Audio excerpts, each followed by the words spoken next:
কিছু মানুষ দুনিয়াতে জাহেলিয়াতের শাসন চায়, কিছু মানুষ দুনিয়াতে মানুষের বানানো আজগুবি বিধান চায়।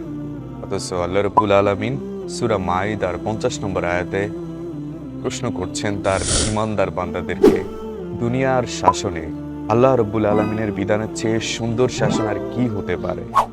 আচ্ছা বলুন তো, যারা কোরআনের শাসন চান, যারা ইসলামী শাসন চান, তারা কেন চান? তারা কি নিজেদের জন্য চান? তারা নিজেদের জন্য চান না, তারা চান আল্লাহ রাব্বুল আলামিনের জমিনে আল্লাহর শাসনকে কায়েম করতে। ঠিক তখনই তাদেরকে মৌলবাদ, জঙ্গিবাদ, অনেক ধরনের ট্যাগ দেয়া হয়। অথচ তারা কোরআনেরই আয়াতগুলোকে স্বীকার করে মানতে চায়। এটাই হচ্ছে বড় সমস্যা। কোরআনের আয়াতগুলো আমরা ততক্ষণ পর্যন্ত মানতে চাই যতক্ষণ পর্যন্ত এগুলো নিজস্ব আইডিওলজির পক্ষে থাকে, ততক্ষণ পর্যন্ত আমরা কোরআনের আয়াতগুলো মানি। ঠিক যখনই আমাদের আইডিওলজির বিপক্ষে চলে যায় কোরআনের আয়াত, তখন আর ভাল লাগে না।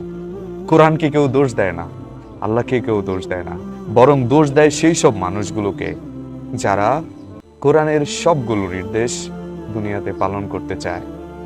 আফসোস।